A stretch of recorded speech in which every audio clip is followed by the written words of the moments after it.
अगर 8 स्थान शरीर के अष्टवक्रेश्वर महादेव का वर्णन करते समय इस बात का स्मरण रहे, 8 स्थान शरीर के ऐसे हैं जहां का तकलीफ स्वयं अष्टवक्रेश्वर महादेव का एक लोटा जल अपने नजदीक के शिवालय में चढ़ाकर भी अगर पी लोगे तो वह 8 जगह की तकलीफ अष्टवक्रेश्वर महादेव समाप्त करते जाते हैं। 8 स्थान, पहला नेत्र, ये भुकुटी के बीच का स्थान, भुकुटी के मध्य का स्थान। मान लो ये भुकुटियां दर्द करती हैं या मध्य में दर्द होता है, उसके लिए अष्टवक्रेश्वर महादेव का जल, मतलब अपने घर के पास जो भी शिवलिंग है वहां एक लोटा जल अष्टवक्रेश्वर के महादेव के नाम से चढ़ाकर उसका पान, भुकुटी। दूसरा कंधा, पीठ। कई लोग ऐसे हैं जो रात्रि को अच्छे से सोते हैं और सवेरे उठते हैं तो उनका ये दोनों हाथ के बीच का जो भाग होता है वो दर्द करता ही। उस समय पर अष्टवक्रेश्वर महादेव का स्मरण, अष्टवक्रेश्वर महादेव का जल, उसका पान।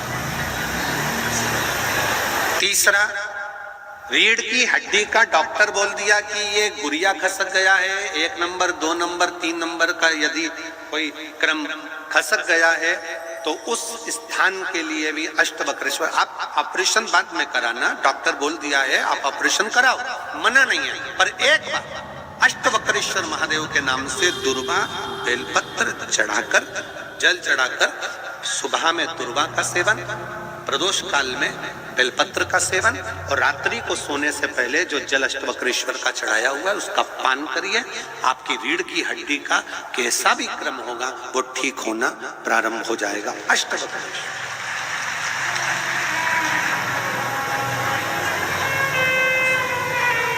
अष्टवक्रेश्वर। चौथा स्थान बताया, अगर चेस्ट में कोई तकलीफ आती है, चेस्ट में गांठ हो जाए या चेस्ट में कोई प्रॉब्लम खड़ी हो जाए तो उसके लिए भी अष्टवक्रेश्वर महादेव का स्मरण किया जाता है। 2 छोटे छोटे पात्र में जल लिया जाता है, दोनों पात्र का जल एक साथ शिव पर छोड़ा जाता है। चेस्ट के लिए दोनों पात्र का जल छोड़ा जाता है और उस जल का पान नंदी के पास बैठकर किया जाता है अष्टवक्रेश्वर नाम से।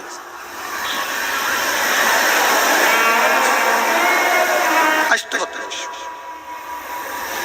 फिर क्रम आया, अगला जो वर्णन आया है, डॉक्टर बोले घुटना बदलना है, घुटने का गैप आ गया है, ग्रीस खत्म हो गया है, दर्द हो रहा है, उसके लिए भी अष्टवक्रेश्वर महादेव का स्मरण करो।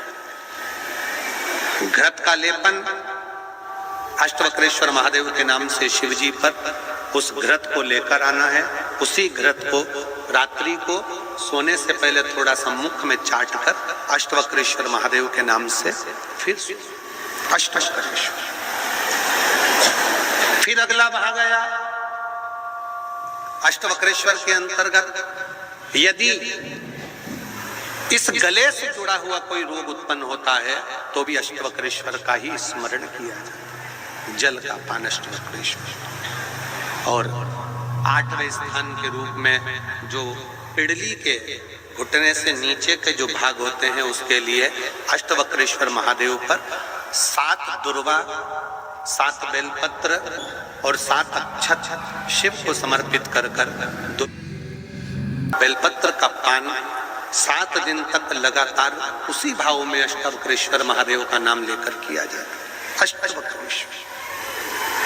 कभी अगर मौका लगे, शिव की करुणा हो जाए, शंकर की दया हो जाए, आप लोग कभी बद्री विशाल जाएं दर्शन करने के लिए, ऋषिकेश हरिद्वार तक जाएं तो श्रीनगर गढ़वाल से सुंदर कोहला गांव से 10 किलोमीटर की दूरी पर 8 किलोमीटर दूर तक गाड़ी जाती है, 2 किलोमीटर दूर तक पैदल चलकर आप जहां पर बैठकर स्वयं अष्टावक्र जी ने भगवान शंकर के शिवलिंग की स्थापना कर आराधना करी, ऐसे पवित्र स्थान का दर्शन कर अपने जीवन को धन्य बना सकते हो।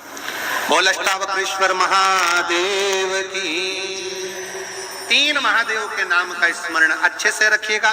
पहला कुंदकेश्वर, बड़े से बड़ा रोग हो जाए, दवाइयां डॉक्टर जो दे उसको खाओ, पर साथ में कुंदकेश्वर महादेव का नाम लीजिए, जांच भी कराइए, दवाई भी कराइए। दूसरे नंबर का शंभेश्वर महादेव। शंभेश्वर महादेव भगवान नरसिंह को जब क्रोध आया था, भगवान विष्णु ने नरसिंह अवतार लिया था और नरसिंह भगवान को जब क्रोध आया था, शिव जी ने सरम्ब पक्षी का रूप धरकर नरसिंह भगवान को अपने पंजे में उठाकर अलकनंदा नदी में ले जाकर डाला था।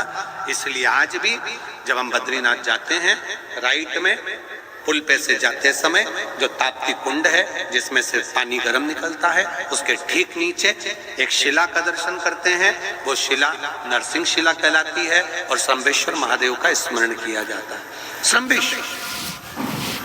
शंभेश्वर महादेव क्रोध की संयमितता रखता है, चिड़चिड़ेपन को समाप्त करता है शंभेश्वर महादेव। और तीसरे नंबर पर है, जम के बोलो, अष्टवक्रेश्वर महादेव। अष्टवक्रेश्वर शिव जी के इन तीन स्वरूपों का वर्णन बड़ा सुंदर भाव से किया।